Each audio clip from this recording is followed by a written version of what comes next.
Right, mar sin fáilte ó isteach a cháirde go dtí ar tríú session inniuh agus Tríonóide an sesiún dearnach. Big birth chaintóirí agan sa sesiún seo, sin iad Tríonóide Mícheál Briody agus Máirín Nic Eoin. Na mar asóilí gus féidir ceisne a chur ar gaintóirí inniuh tríúsáid a bhaint as an bosca Q&A agus tá sé sin ar fáil ag bun an scáilán agah an son. Níl an chat ar oscailt so tá sé sin fíorthach ach mas mín nach ceiste chur choristeach sa Q&A le bhór dul. Now is féidir na ceisne sin a chur a géimeann ar an teisiún fiú agus na Páipéir á léamh ag Mícheál agus ag Máirín féin. Agus bheith mise cinálsúlartha agus iad ag teachtasteach agus déanamh díireach iad a ragart díobh más féidir an son. Mada le legan amach an teisiún seo mar sin agus a ríist an rud canan céine is a bhí ar madan. Mar ag an dáfápar hartlimpel ar 50 nóméid an ceann, agus an son beag deise an ceisne chur in ní gach Páipéir beag hart ar 10 nóméid agin i gcóir sin. Mar sin gan hiile bhfuile an céad caintóir atá agan Tríonóide na Mícheál Briody. Is céimiad a chuid Coláiste na hOllscoile Bhaile agus Ollscoil Helsinki é Mícheál, agus is léachtar é in Ollscoil Helsinki fel áthir. I meas na réim si taide atá ag Mícheál ná an béle in éireann, scéalaíocht na Gaeilge agus na Gaeilge, luastar chonur na Gaeilge agus scríbhanaí Mháirtín Uí Chadhain. In neamh beag Páipéir á thuairteige dar tedal Páipéir na bhfíseán Mháirtín Uí Chadhain, a raon agus a dtábhacht. Chur míad fáilte bordóit a bheith híl. Gur mí mágad Eimear agus i gachéine agus gáin iad súda chug an chuidechum chéadúir. Nis péiscéal Sa a dúra mé faoi chúnta scearth fi hí nómint a thuairtíomh ar a bhfuil de Páipéir na ailse leis a gcainach i Coláiste Tríonóide, a bhfuil trí díobh chora in agar a gcain sa leabhar a cheolfar ar bail. Ní miste beagán a rá i dtéobh na spéise sa chomósach sa. Lín am bheithe go bháil do leabhar ar Comisiún Béalid is Éireann, the Irish Folklore Commission History, Ideology and Methodology, ag tús na híise se, bris sé liom go mo bhatha biúdam tríal ar Páipéir a chainig i Coláiste na Tríonóide, ach bhíos rógafa le faoin si i cartlainne agus leabharlaí eile in Éireann agus las Modéireann, agus bhartíos mo chuairt ar Coláiste na Tríonóide a chur ar an méar ada. Agus beidir gur bhahan rud gur dhéanamh amhlaigh mar seans nach dúchadh mo leabhar ar Comisiún Béalid is amach in éachar dá mbeall féisteach sa bhríon chápéisí sin mé. I métheamh na bliana 2008 bhí tigar cís sa gom féin is me ran túla in iarna fiúndaile, breis agus blian ribbe sin. Bhís tar éis gealúnta thuairt a ruaí ó higgin alt ar an bhfuil idir an cainech agus sémas ó de learga a láthir don le fáilseú in líanaris. Bhís tosna hena féin ar an alt ach ní a bhada mé ag géirí crota chur ar sa tig fermiise, nuair a higus nach bhéit an éachríoch nó chun mo hástachta gan tríú ar Páipéir a chainig. Cé go raibh go leor le rágam, Frachas gur i gasistú cúil cnámh ó hena rélig a bháin go seanna rélig eile a bhíosa. Go dtí sin bhí taithí gom las a bhaint as príomhíonn si chomh le faoin si táinisteacha in éon alta spríos. Ach seachas roinnt litricha a cheol an cainach go dtí Máirín Nic Eoin hin ar na nahadaí, ní raibh éon príomhíonn si a gom i gcóir an ailt seo. Ní raibh ceangal idirlinn a gcuing sa tig ach lách go dá rámar i gcathair sabhain linne an chathair buchuir Roinn a bhfuil cáil irí mar gheall ar éile ópera a grítarán gach bliain, chud is riamhfost ó leabharlann na cathairach go dtí Roinn na láisríomhainn i Coláiste Tríonóide a fíoraí a mbeadh seans gom tríal ar Páipéir a chainig. Agus cúpla lán i dhiaidh sin nuair a thugamar achhuairt ar sabhain linne, bhí riamhfost agam ó chríomhainn i Gormáin árág meach fáilte Róm. Féich an trí seachtaní bhíos i seomna na láisríomhainn i Coláiste Tríonóide agus na fáilte geala ag críomh Róm. Thagartí don bhéalaidas a bhí uaim go háirid an léacht cáiliúil a thug sé ar an méalaidas a chumann is scríbhneoirí feabhra 9 Ní raibh éon an chatalóg críochnaigh an am a chuir críomha a raibh ann ar fáildom agus thug annach chabhardom nithe agsúla aimsiú sa chatalóg. Tá níos mó tá nósa gom tar éis don tríal ar chonósach nua Páipéir nó láisríomhainn chuntas a bhreacha ar conas a bhraham na céad leitheanta agus mé chur ólais ar a gnósach. Tar éis dom rá lá chathab a dul amach ar gnósach se i Coláiste Tríonóide, scríos chuntas de chinál se hart ar 1500 focail, I meas na rudaí a scríos bhí an méid se. Is fuinse úntach an cnósach se, is oiliam gur anas go fada sin gan óil sa choréir.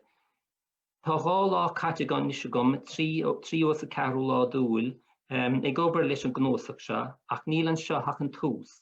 Fila mé ag tús lónasa chun roinnt léhananta eile chaithfh leis, agus tá súla gom amachchan se go méid seansanna gom tríal go minic éir. Agus dilas go mion vinnig. Tuair cúpla slucht eile a gúnta sin an nún a bhaineann le habhrann se, ach go fólín an cnósach féin. Sa nín seo mé I dtaobh cad tas cnósach, beidir nar bhiste beagán rá I dtaobh cad nafil ann. Tá níos sa cnósach se héin siar go dtí a léhananta scaile agus I lúna mar bhúntar náisiúnta ach ní mór iad.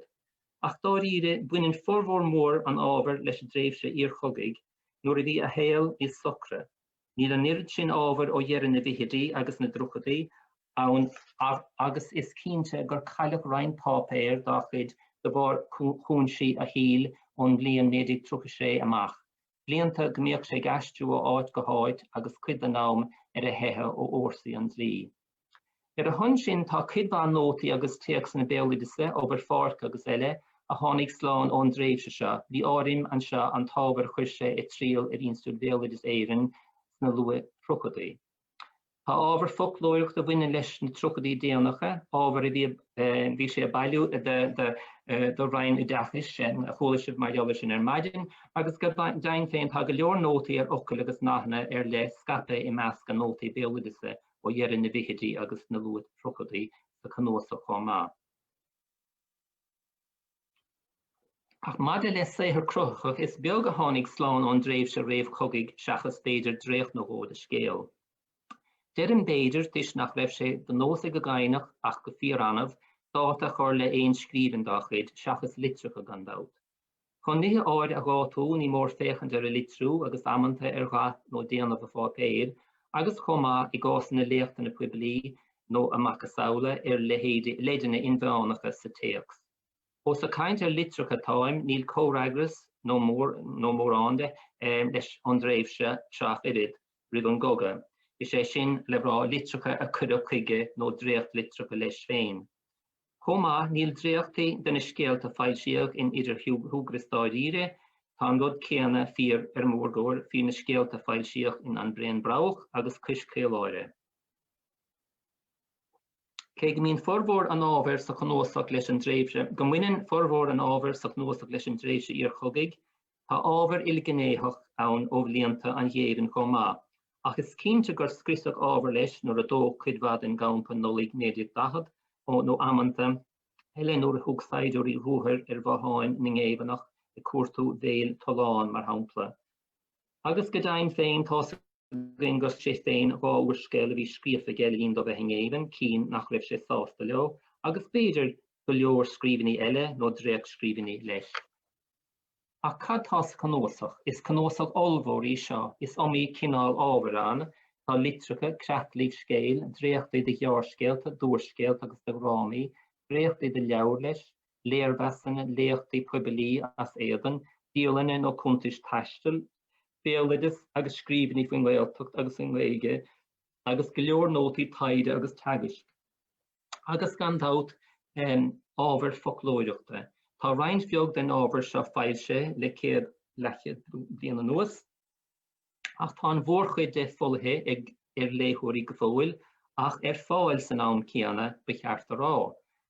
Tá cuidbá ábhar idir cóipinne lá scríoth agus chlóite frofií is riile ar fáil I gás an trathir lár agus roinnt I gás an trath gátógáil agus an trath tóca.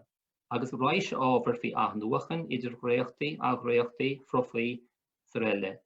Sé an dála céanna in bás barbhaire. Tá scata creatalach scéalan, mar leis an gcuid is módíomh ní fistúing ar thug sé fuathan ó nárthúg, ach I gás cuidíomh is féidir rion scéalta dailse sé níos déanaí aithintúnta más go fáin féin amananta. In nós go leor scríbhinaí eile sa chnósach ní bhíonn dátaí leis na creatalach scéalse, agus is dachar dáta fiú buile faoi thuairim a thuairt faoin am a ceapach iad. Creidim go mbaineann a bhar mhór le tréimhse an dhéibean agus an tréimhse ar chogaigh. Tugann na Craithlíc scéil seo go háirí iad súd nar thug sé fuatha nó ná mar an bhíon díobh ina héar foilsithe, léir agus breise doing réim haulaíocht an chainig. Fiú go mór tairí dhéanamh an seans nar cheartí dailsiún nomláine, chomá tugann na Craithlíc scéil agus na dríochtaí scéil léir agus doing bhuana ebre an chainig. Tá seo fíor chomá I gás na dríochtaí de ach nuachtan atá marin saothar chaiste anna bhua leis le chuna ású.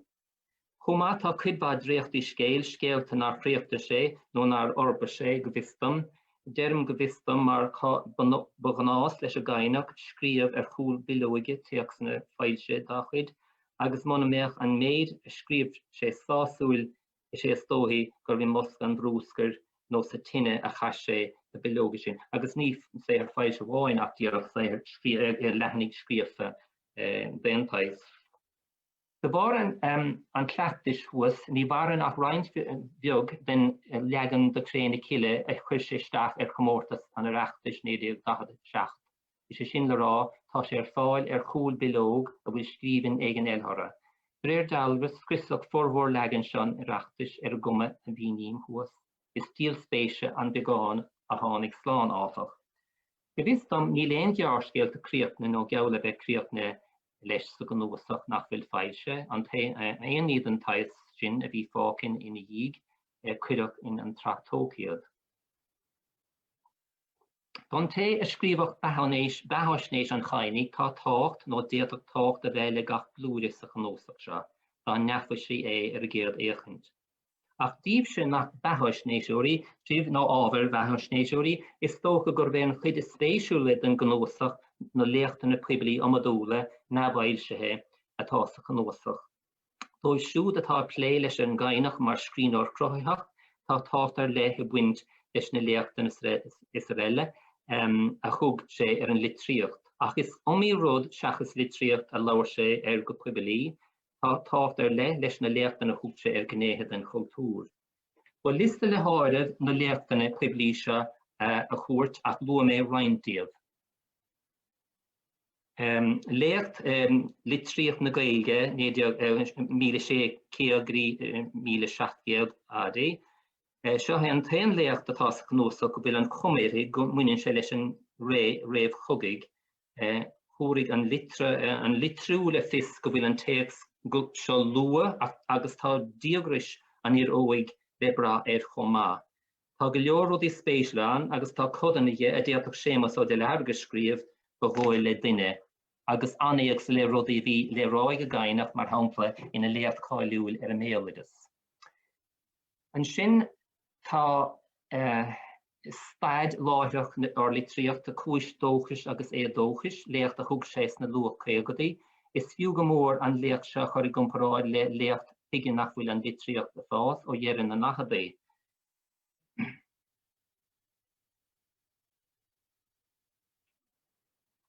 Sin freigra léacht étí Lucas ar an etnólaíocht. Léacht don réalt fótheagmhaíocht a chuid an léigiún muire, hart ar 1953 sin léacht Lucas a tugad. I méle bhí léacht Lucas agus freigra an chainig, agus tá gael láidir lena ragra gur léacht an féin leis an léacht cáiliúil a thug sé an méaladas do chuman na scríniúir in 1950 agrias tá huas. Ach rudí áire ráte níos eachta an seo ige.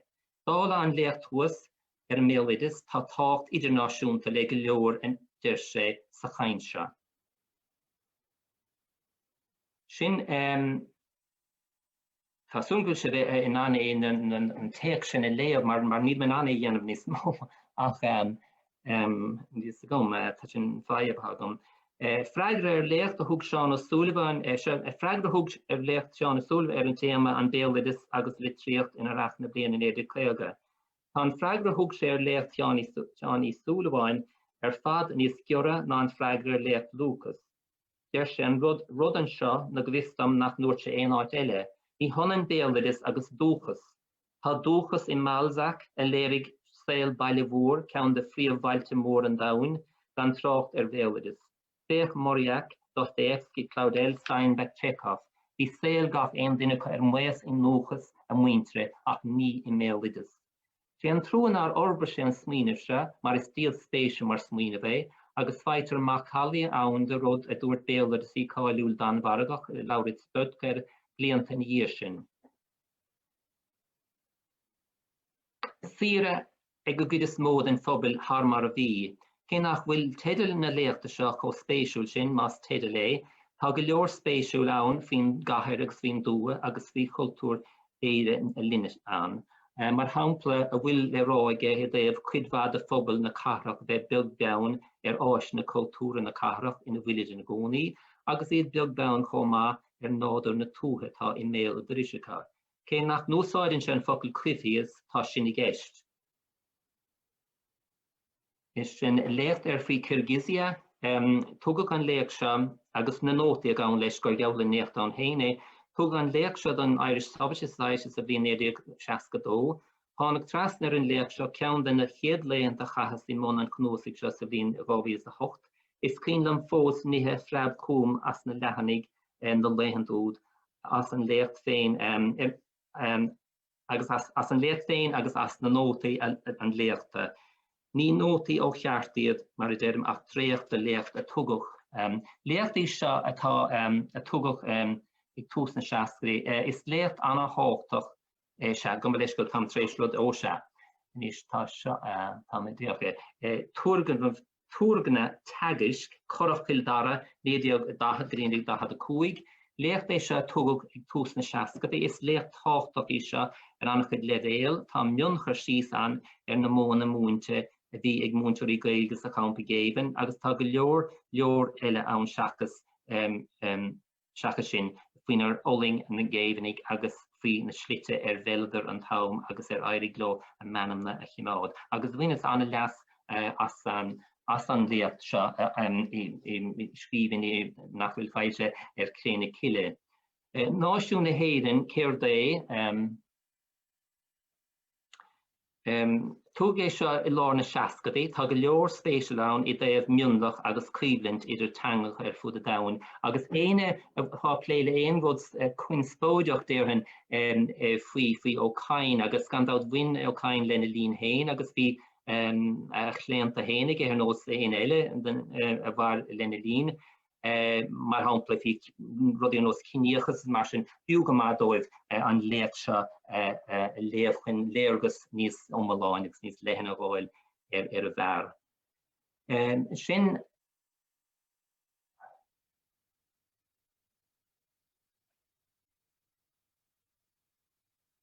níl rudidir bith níos sólá sé ná bheith dóchasach fáilsúnach na Gael. I lár na seacaí a tugach an léach se, tá go leor ábhar spéisiúil an teideal féin tá sé spéisiúil le corsanáirih an chiablint a dhéon crua chinúint na Gaeilge idir éadóchas agus fún troda go héag sa gcainach. An dá le tríocht léachta thug sé inar na seacaí agus clúdaíonn go leor I meascrodí eile Edmund Spencer, Patrick Kavanagh, William Carlton, cínseireacht na líne, Walter Mackin, Tríonóide na Hafrica, Cinóid na Tanga, agus New York Metropolitan Museum, bhí spéis riamh ag a gcainach fiú féin.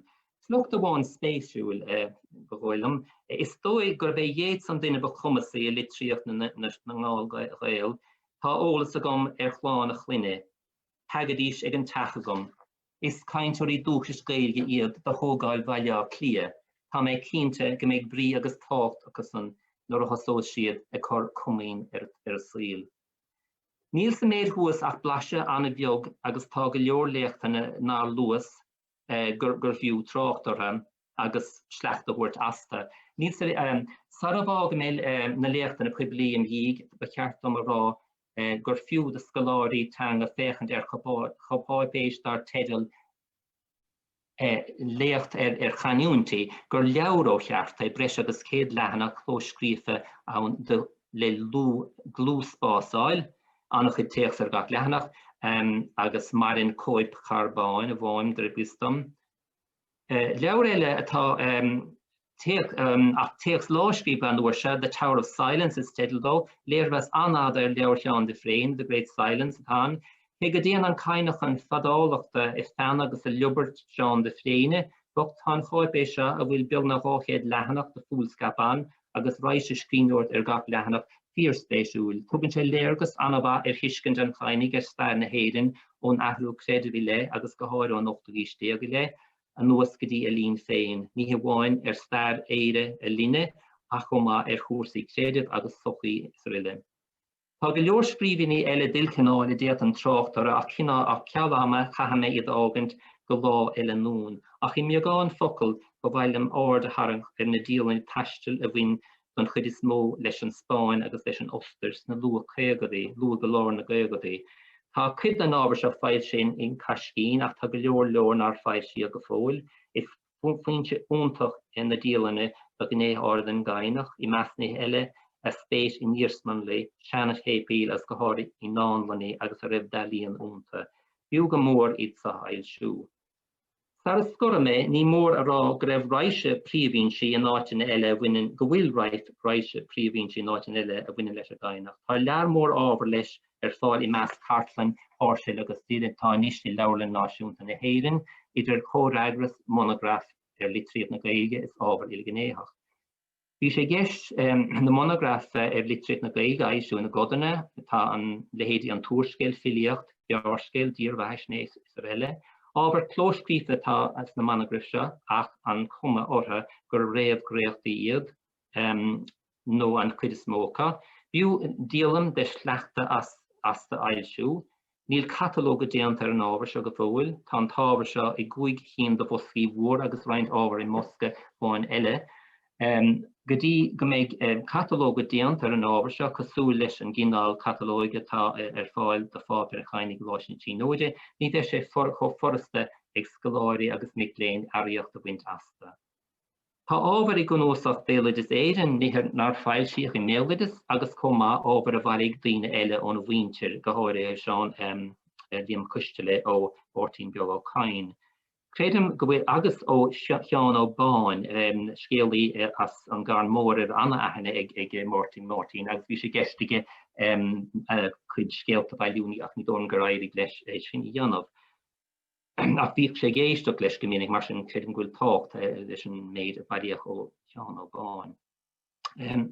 Credim comá go bhfuil tácht leis an ábhar béalaidir ar fad a bailíoch ó cheantar chuis airige, mar is as an ábhar seo fáis go bhfuil. Tá comhráigras uige Roinn na cartlainneachta, Coláiste na hoscail I measc Páipéir Cheoladh Livingin, chomá tá ábhar leis I cartlainne na ganúintí sa Coláiste chéanna comhráigras agus chomá píos a bháin taide píosanna deo. Níl catalóga déanta an ábhar seo I cartlainne na ganúintí agus dá riire tá cuaram ceart gan trácht catalógu bhí ar chuid an ábhar seo, mar tá cuidas na cóid na taracháin stracha agus a raibh na cóid tite go tún na daracháin. Tá cnósa beag tábhacht leis a gainach san ísir ard léin litrach a cheol sé go dtí a chara Americánach a chara seosa tábhéad. Is cínte go bhfuil leabhar eile leis ar fud a bhíl go háir comhráigras tá smína beir le héadí Caibhinn Williams sa bretan beag go raibh se an bhór leis. Litrach cheol sé go dtí agus pasúm go dtiúigh an tábhar sin consolais in ann trá. Tá breis agus éon bhíon déag an chud is aithne ar gnósach seo agus raníam an focail aithne seachas ólas den gnó. Sa chunta sa dagréim dá chuas scríbas ar an 5 lá lúnasa 2008 agus mé tí éir ágant agus aige thuairt ar eise ar a bhionlainn. Scrías agus sin sin. Scías an méid sin. Is mór a fribléadum bheith an gháil tríd na Páipéirí seo. Nuair a bheidh teacht ag scoláirí níos mórtha agus níos módí a fáilte, beidh gá le go leor I gnéithe de héal is de bheon sa réile an chainig a bheas gan trácht ar a héair. Credim go deong bháilta go bhfuil sin fíor go fóil. Ní chuirfar a bhfuil scríofa ar a gainach bunos ciún ná bailir, a chuirfar go mór lenar nólas agus lenar duiscint ar a bhar ar an duine agus ar an scíneoir nuair a bheidh cormach níos mó ar an gnósach Páipéir seo. Agus fáil ar go farsing I bhaid gan den ile chinál. Níl sé do hólagas ag éine trí le na Páipéir seo, gan trácht ar uaireanta fada chuig a chahad brecha nótaí le peanlú agus Páipéir, fé mar tá dianta gomsa agus ag bhíon eile. Ach is sebhide a gcuid taide na Páipéir seo a bheith choras an áirmhacha, bíoch nach gá do gach éin éine díonstadéir a dhéanamh ortha. Tá annach creidúnta dul de úntaíochtas Uí Chadhain as na Páipéir se chur fáil don bobbal do Coláiste na Tríonóide agus do Chiban Uí Chormáin as Cathaoirleach bheo láthar dúin. Cad a chuinnig mé I tríle ríist agus a ríist eile Páipéir Uí Chadhain chur breis dúorm héin agus cónaí orm I bhfad I géin, brechan nótaí nar bhain puin le béalgadas, leathnú a líon do hir. Is ceist chastaí sin agus níl an támagam ragart go sáúlinn seo. Ach is mó brec suhantasach a bhfuilm agus is mó focail atá scrífagam buna an ábhar seo, cé go bhfuil cuidmha dá bhfuil scrífagam bhí chéna hiile réanó spós le fanacht do láin lúin, nuair a roig na haltainna agus na leabhar gan ailsiú fad as an uig as be mé an chuntas éigen a chuairt orm féin os cóir dé agus an tíl mhór. Beidir go bhfuil cuid den bhíú gur leannas lom leis a gnósach seo le fáil sa bhlúiri seo a scríos sa chuntas thuas breis agus gá bhliain déag hin an bhd dearnach scríos sa chuntas sin. Raon agus mé go bháil trí na teachsanna seo téan an éascíocht chainte gionarm. Tréir hagart más de bháildraige go garid ní go bháis. Ní héna focail mhóra agus bhí le héidige go barbachal agus dúsáid sé cruúcha ag an nuair bhíon leis. Ach sé an rud is mó a chuig I gionarm ná an slí a gurinn sé go ná ocail le daus an leathnach trí chor agus cas a bhaint asta. Déit an chorle leis beáin an dríocht a chuir an conósach seo I mór seanna leabhar le Coláiste na Tríonóide orm ón géad lá. Ba jaall tríal hobair dhear an dain a gom gach cuairt a chugus an áit. Agus rud amháin eile, rud a baclum an dús an súibhneas a bhrachas. An súibhneas. Agus mé mon na Páipéir seo. An súibhneas na ciile. Gur míle maithagóibh. Gur mí magad héanana bheith hílas an caint fér spéisiúil sin agus as an scagarna tú ar an gnúsach ina omláin. A rís tá fáilteoibh ceisne ón ar lucht éisteachta tuis gon gcuid méid bhí bhrú ama ach beidir go am a gin a ggur ceist nó hó, má tá sé sin cearcalóir. Tá ceist gom héanana bheith híl madidir leis an méad dúir tú madidir le tuairg na teagas go sóilam ceant na léachtaí a thug sé agus dúirta go raibh ólas an son faoi na móna múnta a bhí ann na champaí géadan. An féidir leathnú go amach beagáíonna ar sin le do hfuil. Well, bhí móna anna éfachtach dóil má có. Bhí roint ní cahrar caiintear dúchas Gaeilge sa champa, ach bhí roint daoine múinteoirs le greibh Gaeilge réasant amach mar sin níráidir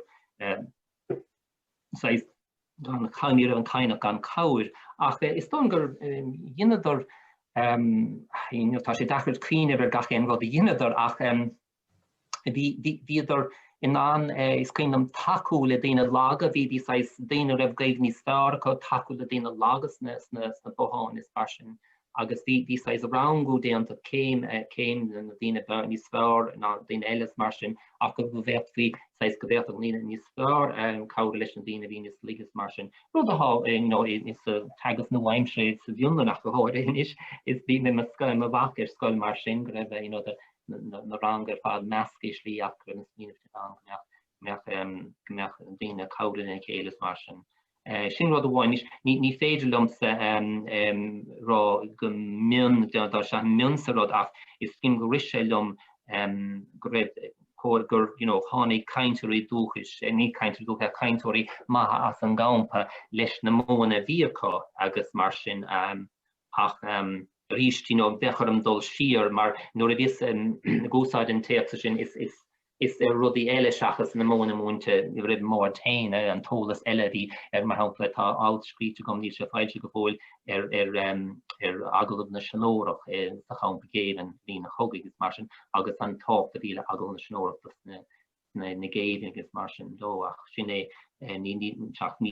féidir an dul ní scuile leis na sin soil marrá.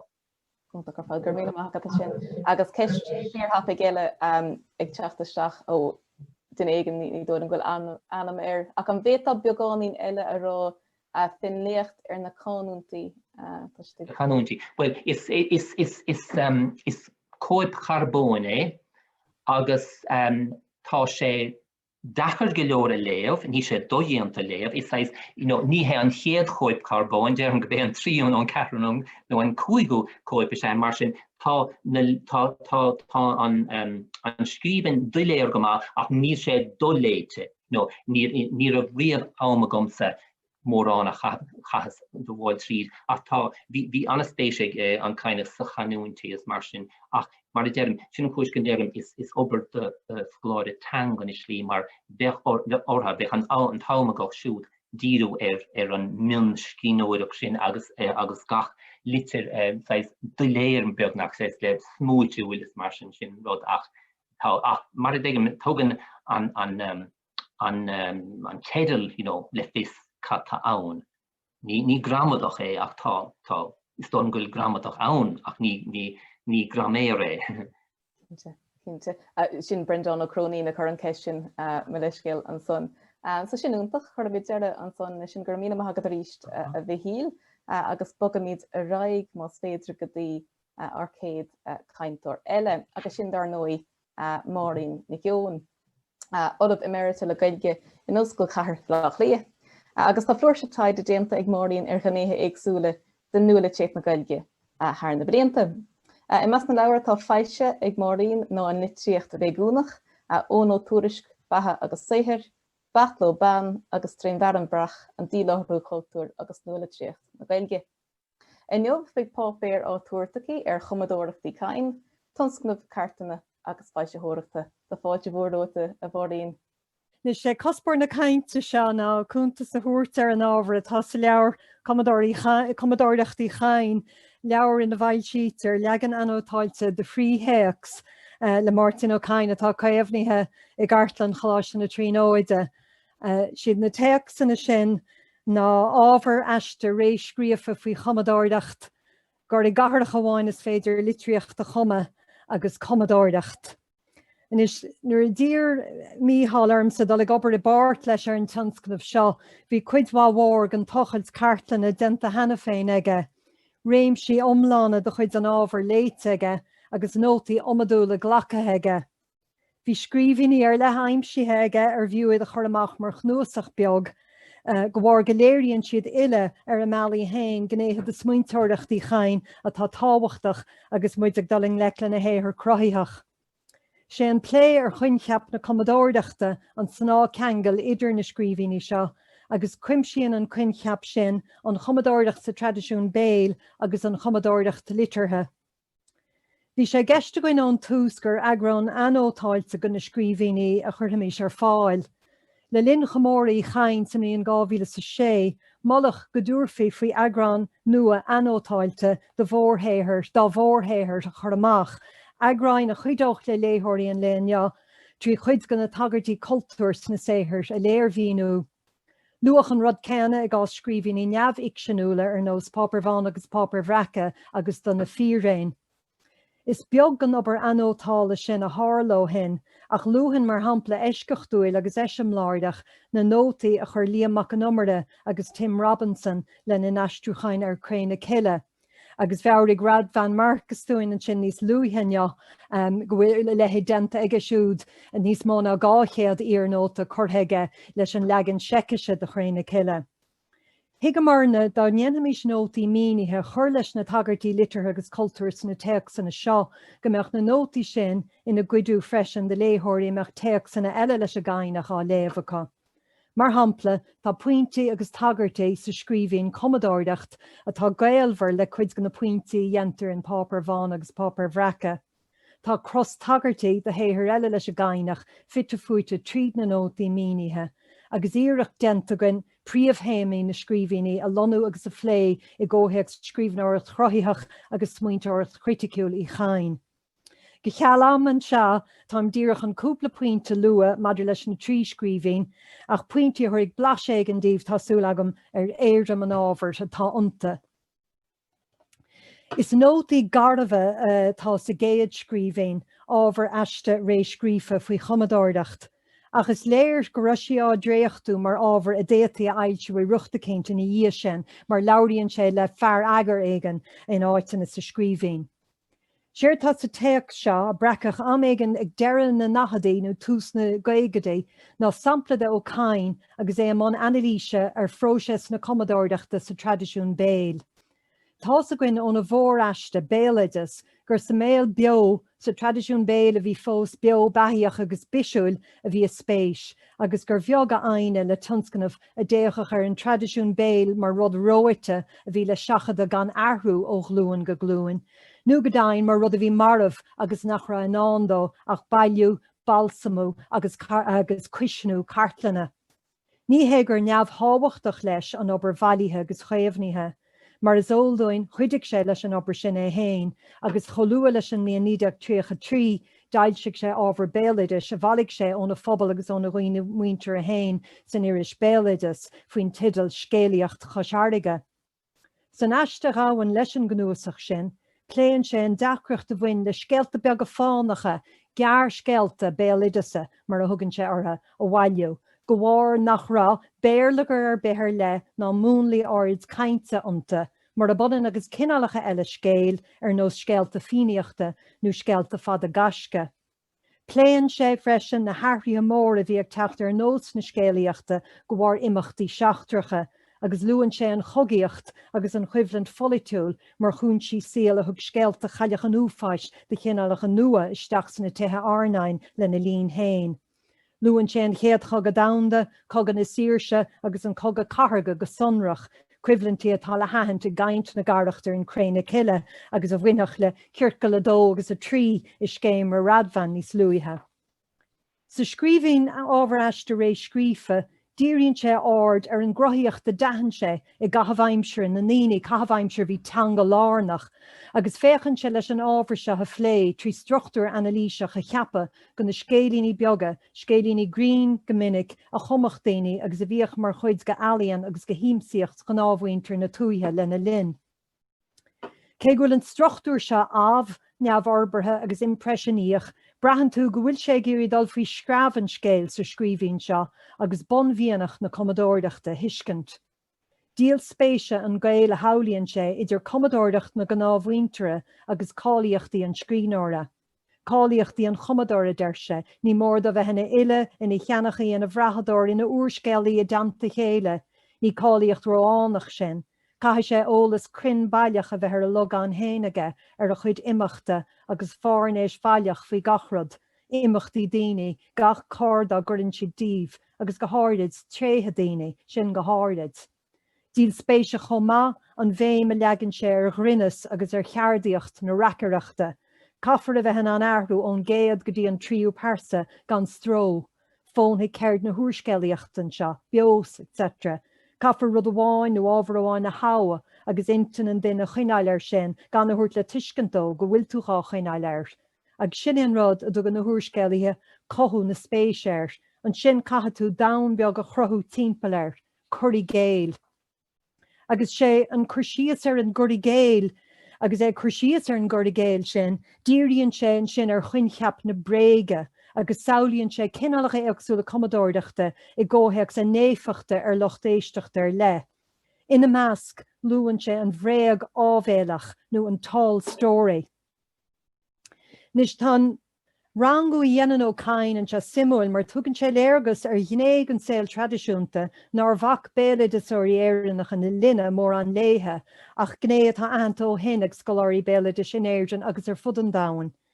Maidir leis an réag ábhéalach an tall stóri mar hampla is álaigh go thugann ó Cadhain samplaí nihuala an chineál scéalaíochta déiteach a bheith gceist, agus tagan na samplaí seo leis an gcuirsíos dhéanaan an scoláire béalaideis Nancy Castle McIntyre ar an Veneméin. Deir sé de tall stóri an inseach do dhuine gur bách bert dethar leat a buint bhónas na Portaigh i Gildara. Tá sin ceart go leor de aineola, Jóha duine chréiteach ach ní bheadh siamsa ná sása ar sin. Chaithe inseach go air a gcuireadh sé cantal ar mar scéal agus a thón leis. Duine meolalas aige nach bhéiteach sé tarlú agus ar dhuine é nach dainneoch naíocht leis a bar é sinna inseacht, so gon sé sampla na dhíos sin. Castle McIntyre chuirsíos ar an tall stóri, easily recognized for its combined qualities of hyperbole and whimsy, the tall tale has amused storytellers and their audiences for centuries. In oral performance, where it is at its best, the tall tale flourishes among those who are accustomed to teasing. For experts in the presentation of folklore, the tall tale is artistry. A skillful performer can construct an elaborate lie that transcends the tedium of everyday life. In a léacht umráiteach béaladas, dáite go cain gribh súile béaladasóirí na meán ísina, agus dábhrí sin nár léirdóibh an stair a bhí atá agus a bhés, what is being generated by the folk before our eyes. Is léacht cheanródaíoch is stair léan an béaladis níl bháin in éire nach I ggóthaics idirnáisiúnta léan an béaladis an léacht sin béaladas. Gháir na béime legan ó cain an tradiisiún béal mar tradiisiún a bhí beo agus crothaíthach. Is féidir ábhar aiste rééis scríofa faoi Comadóireacht a léamh mar chuid den bhachna bhar chuirsaí béaladis a bhí ar siúla go cain tráth an ama ar an léacht fór sin á réiteach aige. Tá an scríbhín luach for chomá tuis go dtugann sé léargas ar ghinné hábhachtach go héthar litirthe I chain hain. Is cuid go glú agus go inach an uairscéil an nuachan an cinál Comadóireachta tá faoi chabadalinta. Siar áilteoireacht agus cuma bré agus éadan feather bhaig rua agus Join Jo Laurais ag taú leis, agus iad a chur dalamológ ar bhart le mór agus ag teachtaí dír ar sciún an tandan a ribh an más. Agus déad fi solim a rion ag gáil freisin san na móna reachaireachta atá gleachta go caine séthar eile. Bogamid raigenis go dtí an dar a scríbhín Gordie Gardach amháin is féidir litríocht de chuma, is snáithe lárnach sa garpas critica ar ó cain is sé tábhacht na carach ina héthar, agus go háirithe an tarthú a tháinig ar stíl scríóireachta sna scéalta déanacha atá loníthe is siomh irbach. Ach ní bhaineann ceis na carach is séirí chain le siomh nó le hábhar na scéalta amháin. Baineann an scríbhín seo le gnéithe eile de hocholaíocht na litríochta go ginearálta agus go bheithesnéis I chain go háirid. Is scríbhín I seo a bhreac ó cain hartar an am ar ghlach sé páirt in íspóireacht radio dar tead a litríocht nua Gaeilge inneo a créalach ar a níolá go bhharta ní de chuige dó a radio éireann. Bíad an fáilte thir Seán ó Héagarta agus an scríbhneoir Brian ó Nualáin Miles na Gapalainn an bheirt eile a bhí ran fáirteach sa díspóireacht. Agus iardach artha pointíoch ar fáil dá chéile ribh ré. Creidimid go muineann an scríbhín leis an díspóireacht sin. Chathó cain forhór a héal in Mháirtín clia so gaí mar a dúirt sin pápar bhán agus pápar bhreacha nar éad sé bailile clia ágáil in a fápar bán. Séir tá faoi thrácht aige sa scríbhín seo áfach ná tábhacht na timpplaachta irbe go idechas agus go arbeirt agus go chothú an scríbhneoire. Áit a bhláid ar neamhfhoil a bhatán gur I gahracha is fearr a thuigh scríbhneoir chun blátha mar gur ionta atá na institúdaí agus na cóluaidirs agus na hacfannaí cultúr agus intellectúla a bheith riachtanach dó. Ó hebh chóthaics na Comadóireachta deir sé I déobh chuirsaí áisia is áisiúla scríbs na bailtamóra goiteanna, choras umpairt, solas agus seaachnaíonn an pobalthú níos móna faoin túi.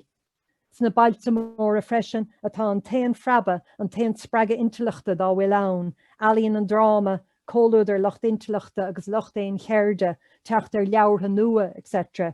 Nis dá meach Mháirtín ó Cain á scríomh sin sa lá tá Johann I ré an idirlín is cinnte nach é an teachtrach sin a bheith aige agus beidir go méid an file ar faointe den cinál sin ar faointe Gaeilge lei sin rihhearan na léachta. Leagann sé béim sa scríbhín seo ar an spreagach an scríbhneoireachta chothaí an ilgnéitheacht phobal na carrach. San am céanna is ann is éascas féidir studar I dhéanamh Roinn, mar is ann is mó atá daoine agus ilgné pobal. Credim héin gúil spreaga pín éigans na slúite fuadracha glóbhar a se atá gardacha, rud a cinnte chur is míaid ar an scríbhneoir a ligus scód lena sprid san am céanna agus a chur is fún scríbhfeirt, tá sé anéasca sína siar agus dulchan leisce faoin túi. Nis in aineoin chréine na teachtrachta faoin gahairt, muilítar rihhearan na heiste seo I nuair a admhíonn sé gur féidir litríocht a scríomh an éáit, ní hí an áit an timpeallacht isiciúlas tábhachtaí ach an ilgné pobal agus déine an eispéiris ghaana. Is féidir litríocht a scríomh an éáit, scríomh I bríosúna, scríomhas héin an gghearrscéil is fearr darlam héin I gampa géhan agus descorach iad achfanach I búrthach I mahímpel. Scríomhach sna tríntíí sa géad choga I, scríomhach ar bhachar an áir agus na barraí sa goga seoí. Agus is cuide se de stílí chaine a chuid eistí ar fad gal leis, puinte láidir dhéine agus an sin an bún a bhaint, méid áirithe an puinte céine. Feice muid sampla de an seo agus feice muid rí sin pápar bháin agus pápar bhreacha agus é a caint faoi cheisna tanga.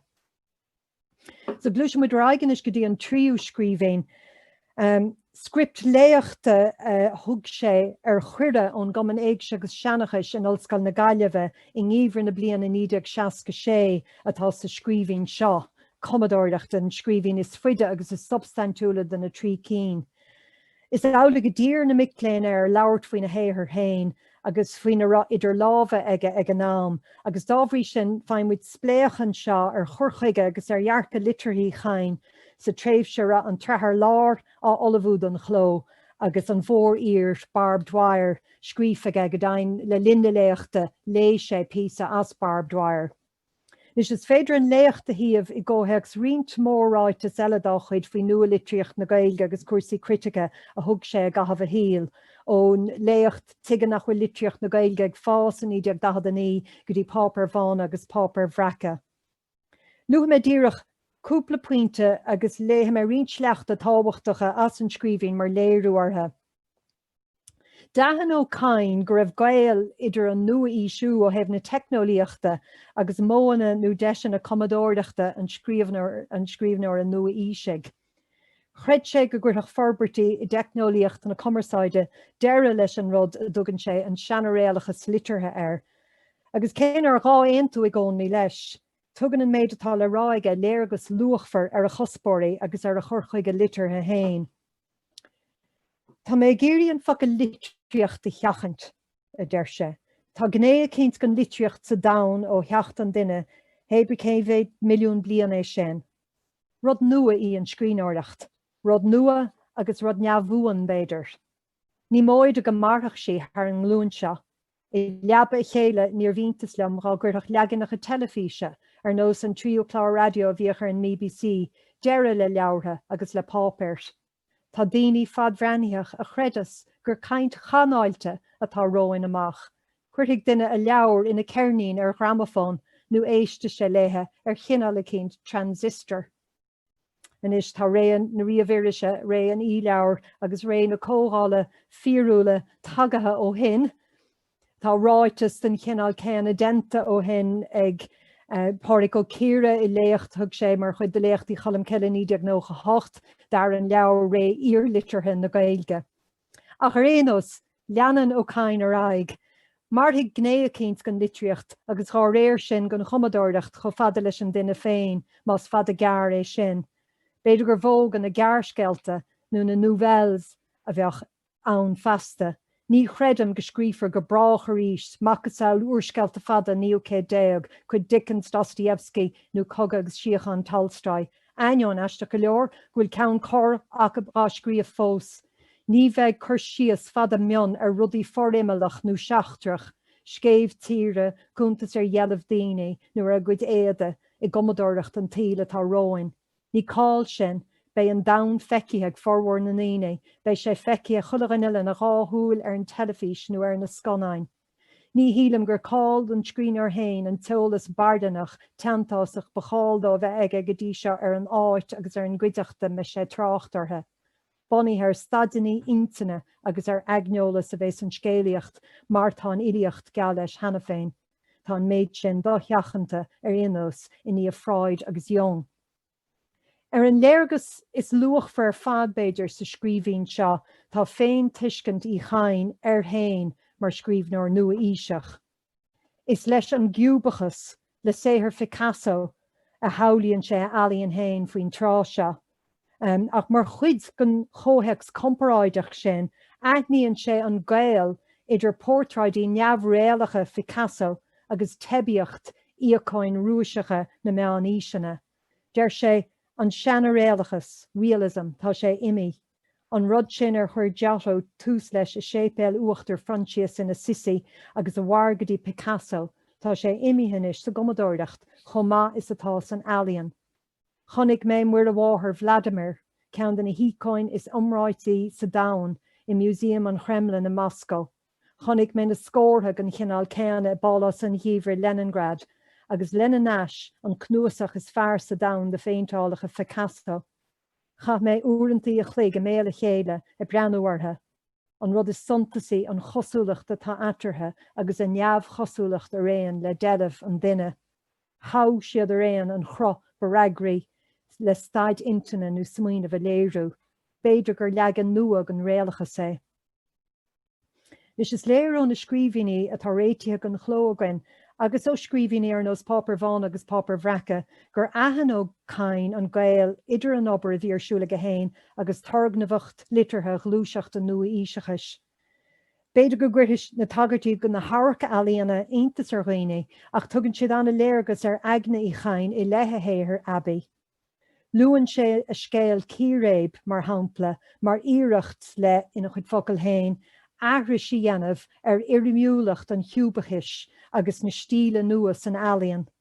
Ní móid a gur dimmalt am a leog a bhís na léhantaí a chapme in nánlanna agus in muséamaní ar fud na Heorpa. Cés muite go alt le híon ó cuomh faoin todhchaíochas an futurism agus éthirí chain, agus an tagart a bhí ag gradbhain níos luithe de bhráigal, níl tionchar na náracha alíonn ar a héir pléite an irid sin go dtí seo.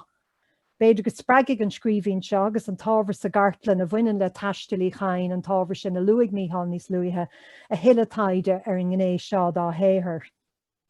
Bhí cótheics idirnáisiúnta na litríochta agus na healaíonn a nua ísí tábhachtachta ó cain. Sa scríbhín seo siad Picasso, Beckett agus Joyce na puintí tagartha tá aige. Agus é a cruisias ar a chunar alíonn a héin ó tradiisiún béle óige go dtí damhmór na litríochta, luann sé scata mórúdar Eorpach a casú ar fan na slí ar ráilí an chló. Ach san alt céanna adbhíonn sé an chomaoin a chur éireacht litartha na Gaeilge air, so tréistó an lista thuairt, agus tá listí eile mar sin is éthir eile leis, agus dóigh gur bin an beidir an cean an lista is fuidean éon séthir le, agus gríochnaíonn sé leis na rúisig nó aimseir san sin der sé báda ó sin ó chaileach na nairc agus ó níomh chosearige é, ach bhí mólas feite ras aga mar litríocht na tíre seo go dtí aisling meccan glunne agalamh na seanórach an táin an tanna ilíocht agus na scéalta cíanéasta. Maidir leis an lista ildánach iltangach údar sin, tá fianna sin nithúil againn ó na bhailiúchan leabhar go raibh siad sin agus údar nach iad léite agus ina gcompánig seolfa aige. Mór tionscnamh iltangach sa gritig chomparáideach a bheith ann, rian an údar sin ile ar alíonn í chain a riamh. Tá tús curthar nói leis an gcineál sin taide, tá ag smaoinmh ar haide ar ó Cain agus Beckett, ar ó Cain agus Kafka, ó Eimear Gearóid Denvir agus Bob Welch, go dtí mion léamh chomparáideacha le glúan nua taidirí ar nós Ergelí Vera, Owen Byrne agus Rad Van Marcus. Díal sime an chuí a bhillan ó Cain ar a chréibh se frísúin go minic freisin ina chuid scríbhíní. Luann sé an chomaoin litartha a chur a haithh frísúin air, ach adbhíonn sé gur chuir sé cumaoin thairis sin ar freisin, léargus ar bheon agus ar agna an duine. Chuir mé an irid ólas ar an duine i muic a bhaith agus a ilc is dá men ráchéad blian beabhar an saoil seo. Sin é an fá gur bí an leabhar is cuitianta léamanis teach na marmh le Dostoevsky, sílam gur bí an leabhar príosún is aontaí a scríomhach a riamh. Agus sibh se bhfuil Páipéir bhán agus Páipéir bhreacha rólas go maith goibh aine sibh go nearna sé an puinte céan an sin. Sa scríbhín seo freisin feictar smaointí chain faoi hábhacht struchtúr scéalta, agus faoin réal idir gnéthe struchtúr agus gnéthe reachaireachta. Faoin ámar thug sin léochta, bhí a hen tuiscintí héanaige ar chuirsaí seanra agus teoiric ar leithéige mar hampla, maidir leis an difriocht idir gearrscéal agus uorscéal. Níor bhain sé le fad an taothar dar leis ach leis an struchtúr reachaireachta. Uorscéalta, scríomh me ceann an chaicí seacate agus mé ar fin éirí. Níl sé róada ach ní gearrscéal é, ní cuasaí fad ná gcuireachta sin, tá cosúlacht aige leis an gearrscéal sa méid nach bhfuil réim airsing an tean uorscéal ann. Ní aithne aon den an bailliamór H, go fiú níl is am héin cin bailliamór é, nó bhfuil a lehéad an sin tugann sé sonraí an scéal cé acu tá gceiste. Der sé sin fás dóileam nach gearrscéal é sin, go bhfuil a trí nó a cethir drúil fitar riad, agus cé go bhfuil buinte acu ar fad le chéile, go bhfuil siad sách neamhsplach le go bhfuiltaí ceanna ágáil ar lár agus le beag an airthú go mbeadh an scéal slán fós. Ní féidir tada ágáil ar lár in airscéal, mar ní bhíonach an taon dúil. So ríis ag dul I dros ar teoiriceoireachta, teoirice dá chuid hain faoi bhíonach seanra.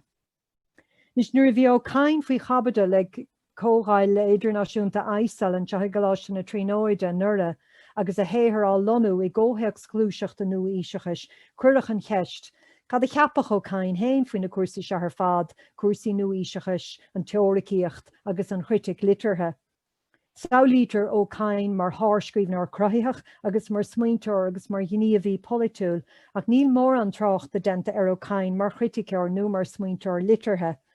Well, stoil amach na scríbhíní seo agus scríbhíní neamh-iction eile leis a gcainach a bheith léite, gur léir go raibh an spéis go dó aige gceist na critice, agus céir ná bhairse fada go leor le go mbeadh mór héthar critica foilsithe go héanamh bhar am leabhar, tá fianna se go leor ann gur hiig sé thábhacht na dá léirbheastóireachta, agus fianna se freisin gur dú himimeige sa smaointeoireacht criticúil I gúrsaí éisteitice agus in glúiseachta nua íseachais go háirithe.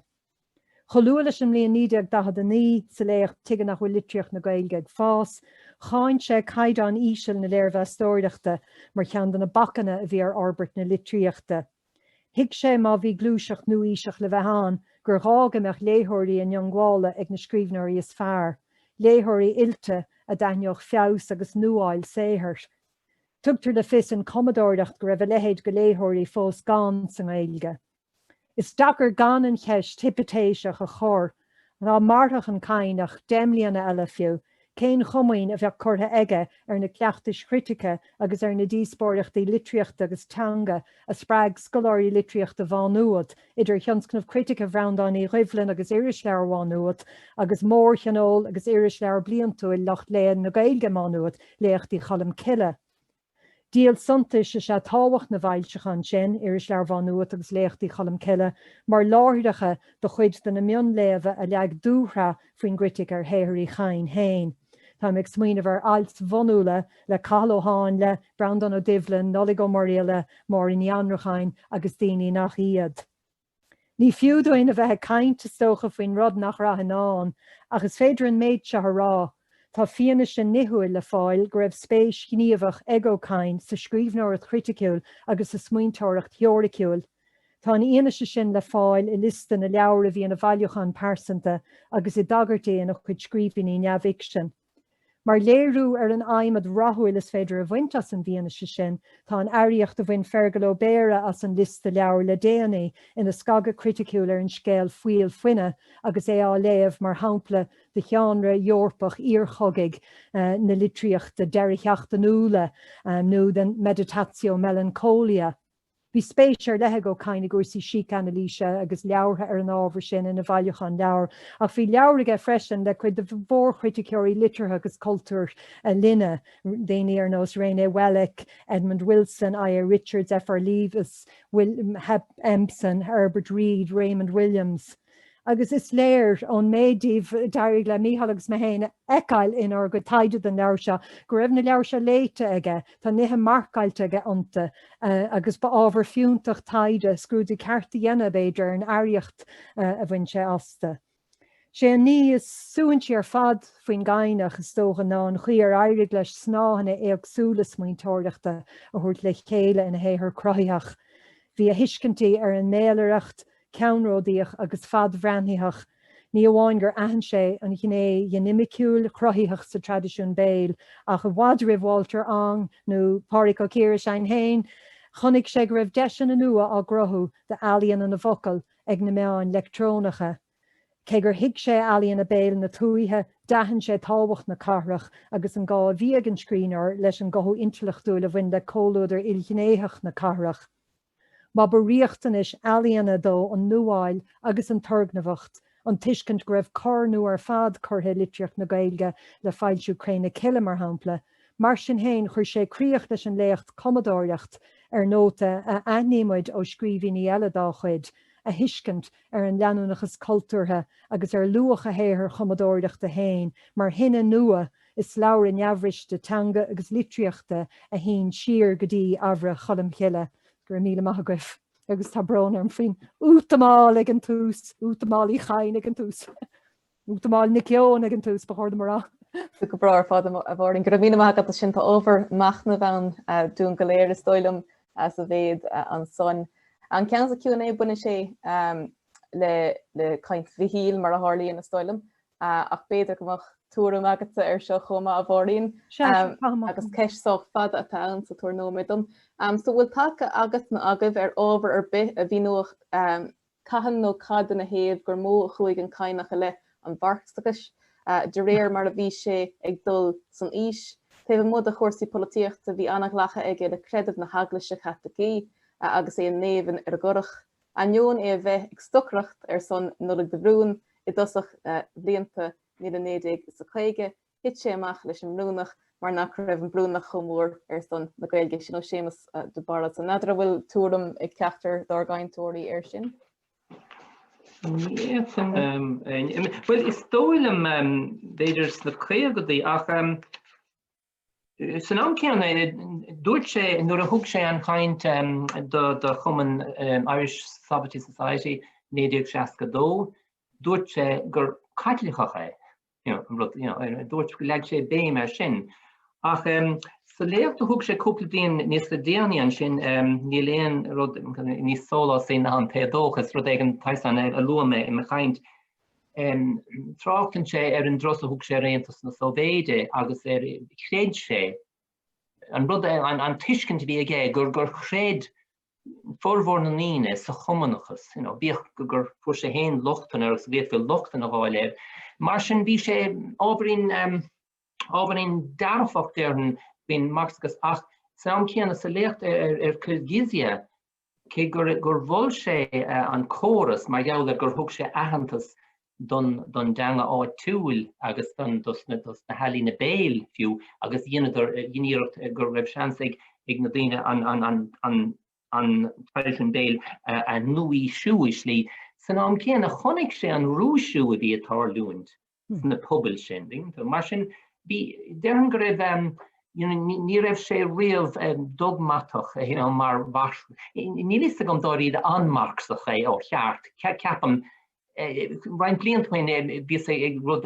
gláis tríonóide bhí cógáil céilteach agus thug ceanare an probast an chomháiste caint rágar gur marxach a bheith an cain agus fleabas mar ní ceapas gur marxach é.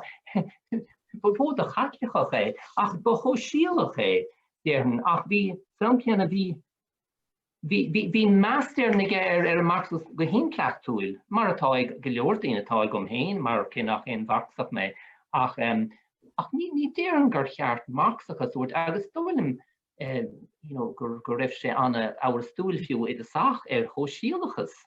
Go dtí beidir aimseir uair an aimseir choigh agus ní go choigh mar sin ba bhód a chóisialach é déireann ach bhí sé sais oscailte.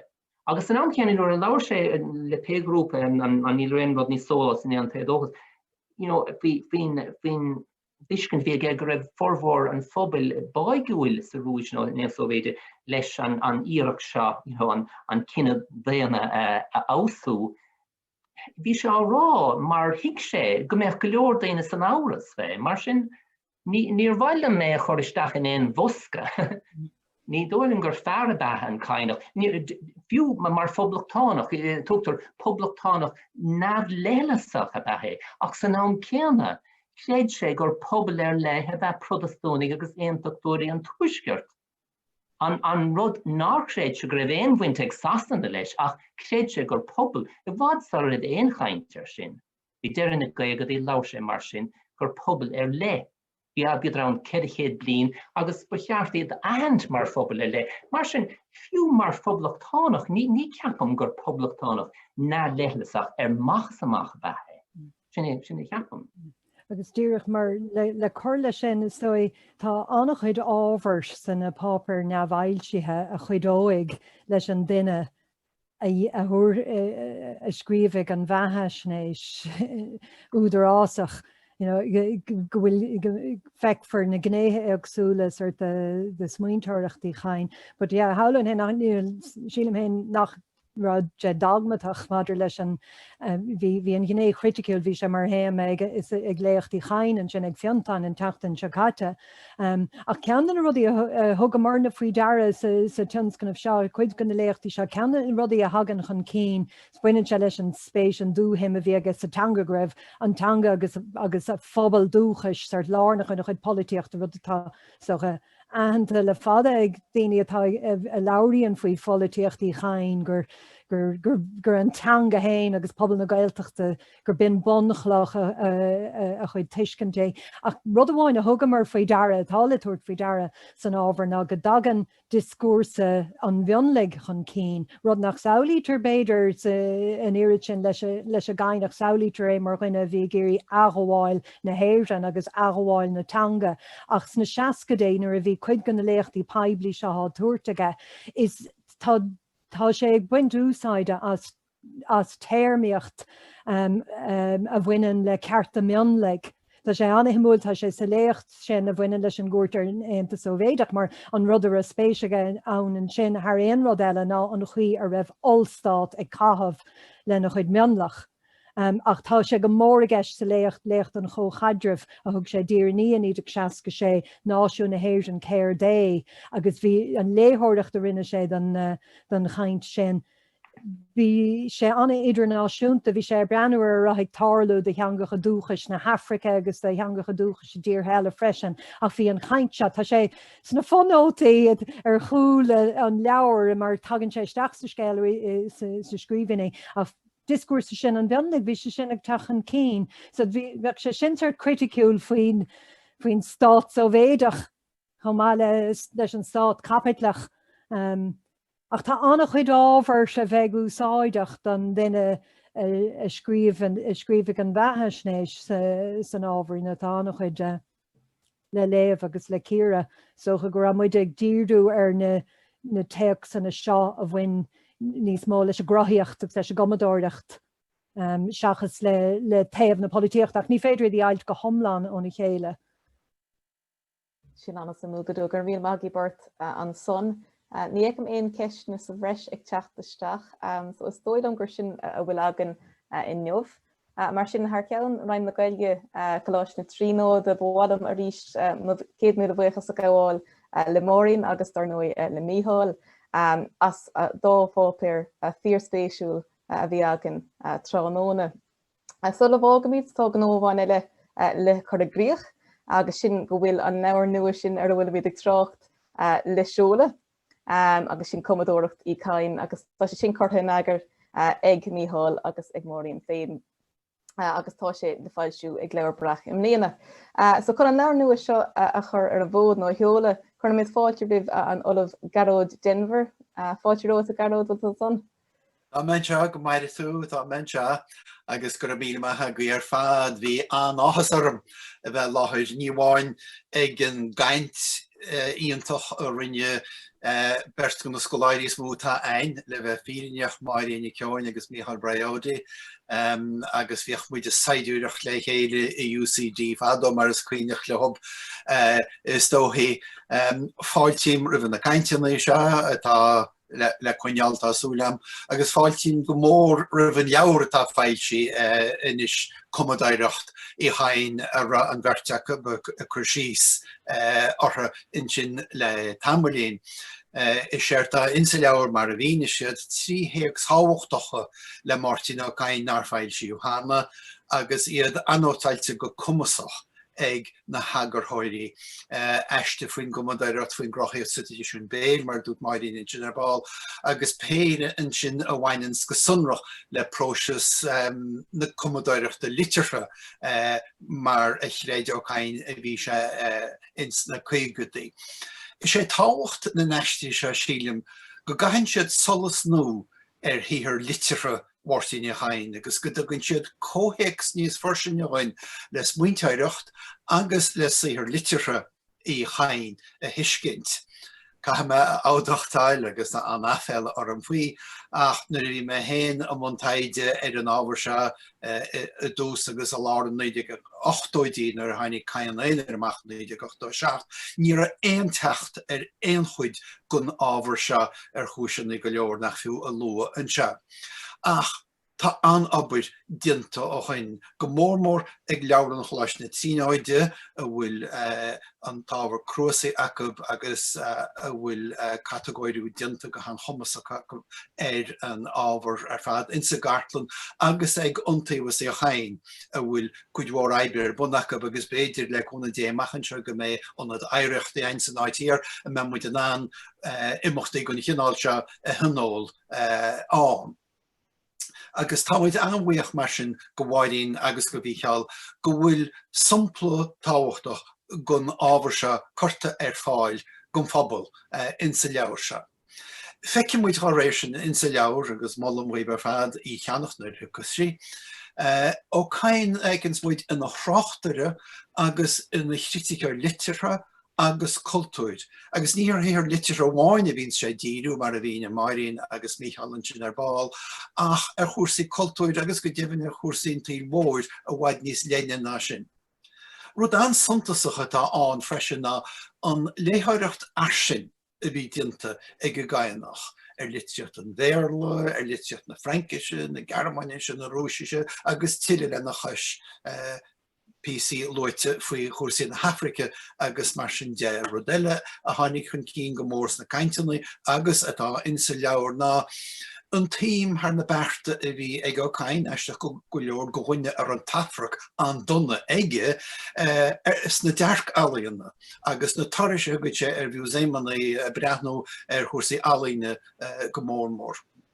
Ina henanta sin fáin muid na heistí se tagartaí iomadúla go litreacht na Gaeilge ó chéad iarachtaí agus ó bhaicníomhartha a goil siar go dtí an 5 agus an 6 haois an nuas go dtí litreacht réil ar líne.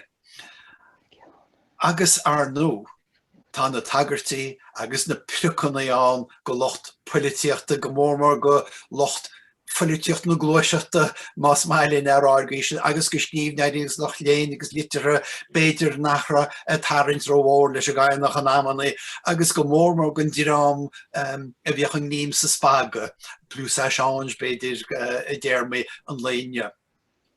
Díal santa sé leomsa échaí an eiste gur a garchaí bháin is féidir litreacht a chuma. Scíomhú mar a bhíine Máirín sin hartar im léon na gide chuigus a dó agus ó caine hen réile bóla faoin na srahannaí agus faoin gaiir ina híthar hain. Agus sin na ggóhés na seandíospóireachta atá an sa Gaeilge maidir ionad na carach sa litreacht agus nach féidir litreacht charach chuma Gaeilge agus ní gá ar nó aon tú le chola hórt áút an gaianach mar sé dí héin le litreacht bhún ar fada. Nuair dúirt sé mar thumpla agus bhí píosáil se ag Máirín, sna bailte mór freisin atá tean freaba. An tean spreige intliachta bhfuil an. Alín an drama, cúlóidir locht intliachta agus locht éon cheirde. Techt ar leabhraí nó. San am céanna is annas éascas féidir staidiríonna ar bhaoine, mar is annas mú atá daoine agus ilghiné pobail. Well, mar Roinn bhfuil bunáit an híl caiiteam in lehéidir sin go áit in sa boráiste cean céanna ina rugú agus in ar táigiú Máirtín Uí Chadhain agus á chuis amach ar chósaí intliachta agus aibíochta inise 7 nó 8 bliain agus scíomh scéal féineachta i sean chóplair scoile. Well, níl is am céthcoch leis sin nach arnú aithríonn an síl. Gné háhachtach gon saothar se cur chuige eiseamláideach na neagartháidí. Agus níl éon cheisteán faoi sin go bin cuide go mhór hábhacht an leabhar se. So réamhheiste chuimseach thóhéagsúil a go ní bhhain gcuineantar ainéis ar na heistí héin agus chainnig mu tiileá sin ins na cainteannaí inne. Ach sitir iad a ggóhéags híthar í chain idir híthar cruthaíoch agus híthar discúrsúil na heistí. So neiste ar freisin Tarnin siad go farsin ábhar eile cartlainne go chuidí chain leis na hargáintí a leanúach agus a chohéagsú agus le léthirí agus scoláirí chuir ineolalas cábhfuil tiile ólais le fáil. Tá na nótaí duisrite. Tá leabhar ionta féin ins na nótaí. Tá harta síocha lehanach sa leabhar go na heistí an agus a gló níos lú tá hartar lechiad nó as a híon lehanach go bhleachtareacht chumasach literature agus chochólaíoch dinta ins na nótaí. Agus cuidíonn siad le tuairimí i chain na híomh ina ggóthaigs umlán ina híor literature hain, ach in sa ggóthaigs níos léine literature, cultúre agus go dtíobhann politiúil agus sóisialta a bhí ann le líon go cain a bheith muna hír. Tá an máthagarthaoireachta atá acab tharbh sa léir agus an chialmhar agus go réir chéile síos tríd. Tugann siad gceart gon ornis literature a bhí go cain mar thug sé éonar an tean go Gaeilge a halba sé le éireachta go seairige anseo a dús an fichiú híis.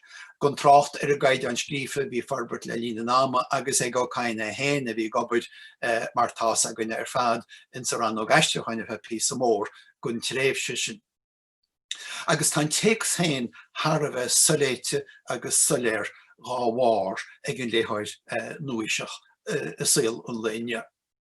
Áisian an úsáideach a bheith an freisin gon scoláire agus gon ná léthair na moltúireachtaí riniu na thuairscéalta agus an rásaíor critice chomá. Is saothar é seo a chuir is go mór lenar discint gaianach mar scríbneoir agus mar lu Máirín agus Mícheál na léachtaí mar smaointeoir chuirsaí literature, chuirsaí Cumadóireachta agus cruthaíochta a goiteine agus thoras an alaíontóra tríd an saoil. Áréir sin is fíor gan hagarthaoirí sa réamh eistin ar de siad.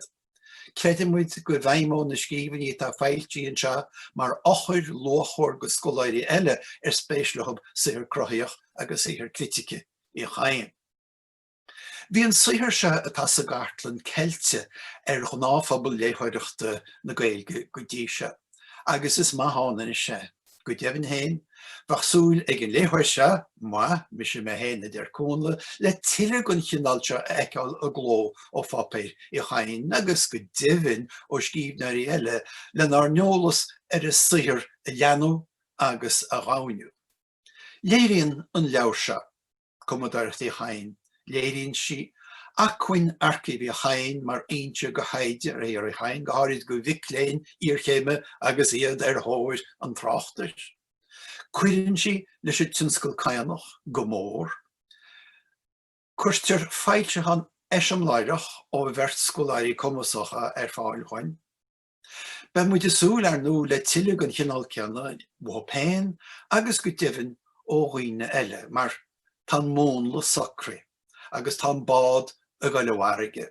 Sé mór saothar líb a Máirín agus a Mícheál, go maiir se bheith, go gcuir sib tuile nach é ar fáil húine ar fad léthaoirí, agus fuagraiminn is go le leabhar seolta ar bhuiir mór an léin, agus an chéad seola eile a dhéanas me na sib ar fad a cheola ar ais ag Máirín Nic Eoin i héin.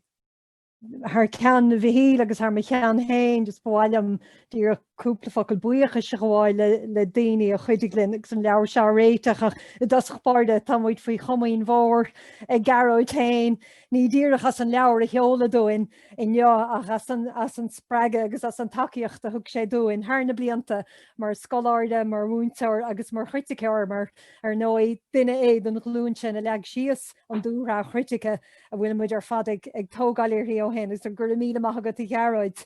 Nus tá rionntá daoine éonar luite a gine nóta buíochas sa leabhar hain agus ní bheith siad ar fad á lua agam an tehanne ach ní éad faoi cláusúr a chur ar an ócaid seolta seo gan daoine agus grúpaí áirid a lua. Bhhailinn ar muochas sa gháil le dosachbáir le huntaobhas í chain as an untaobh as an muoín a bhí acu asan agus sin ag túirt faoin tionscnamh se an chéad lá. Is míon linn níana an chain ag Mháirtín ó Cain agus Seán ó Cain a lu go háirid. Tugann siad takeíocht leanúnach de Loch Taide agus thug siad cóir le luachfar agus cúna practicúil dúine ag céimean ar les a taide áirithe se gur míle maithagah a Mháirtín agus I Cheáin. Ní bheadh an leabhar se ann gan an cóibrú an chomóradh agus an cúna a fuair mar ó cheire éanad an seo Coláiste na Tríonóide. Leabharlann taide na lámhscríbhíní agus na cartlainne, raon na seanna leabhar chlóite agus cnúsaigh speisialta, raon na Gaeilge agus an léon cheiltig do chuid scoil na dangacha agus ranóg na maileachan digatach. Bháilinn buíochas bháile dosach leis an leabharlann agus an cartlainne Jane Maxwell agus lena fuireann ile a chur gachaile chúnamh ar fáilúin agus muid ag taringt ar cheomar léthóireachta na lámhscríbhíní a ríise sa rís eile th tréimhse riont blianta. Tá sár chóram denta go scríbhíní chain sa gartlainn an seo agus tá catalóg na Páipéir obair an chartlainní cuimhíní gharmáin ina buan acfain íorluachfar ag éandaine atá géirí techt ar ábhar les a maileachan. Ar muochas mór libh Jane agus cuimhe agus fuireann ile an teomar léthóireachta. Bháilinn buíochas ar lethgháil freisin leis an Dr. Lydia Ferguson, rion na sean leabhar chlóite agus na cnúsaigh speisialta mar sin an áit a bhfuil na leabhar agus an lista leabhar. Thug siad cad speisialta dúine féchant ar chuideag na leabhar as an maileachan sin.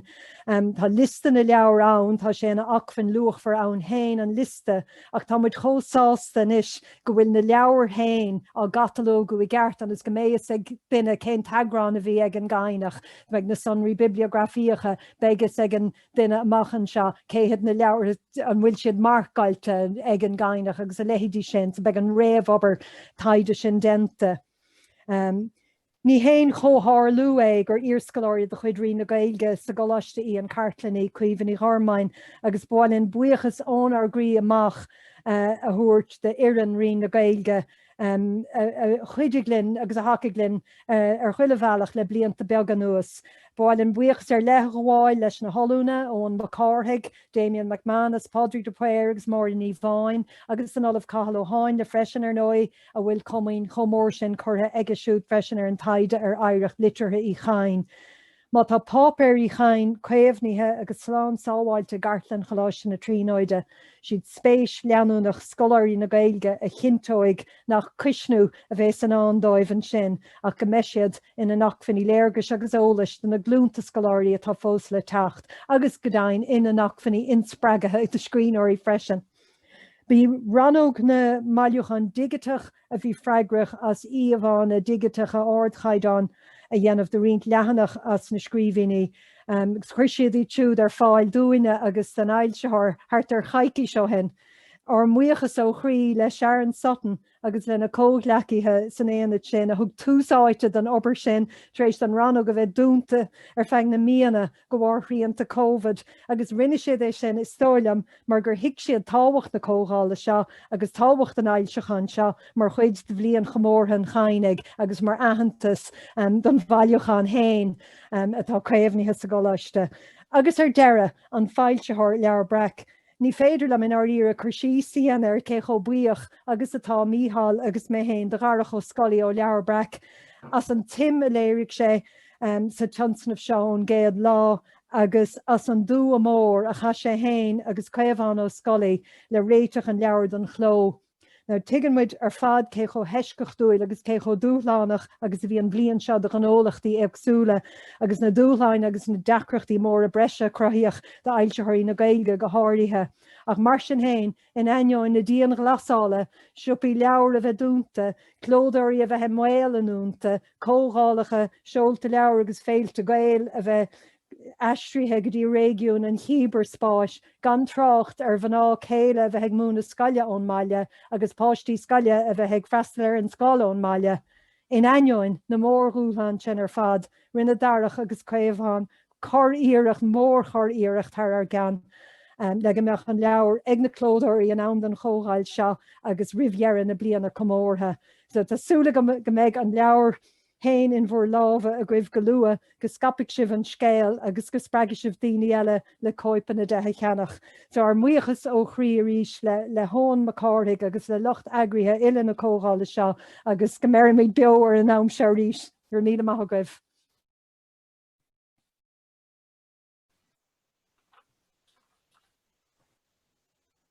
Gur mí mágad tain an son bhórín. Is stoilm gur bá lesa rudé an rá bhí híl comá ar bheith?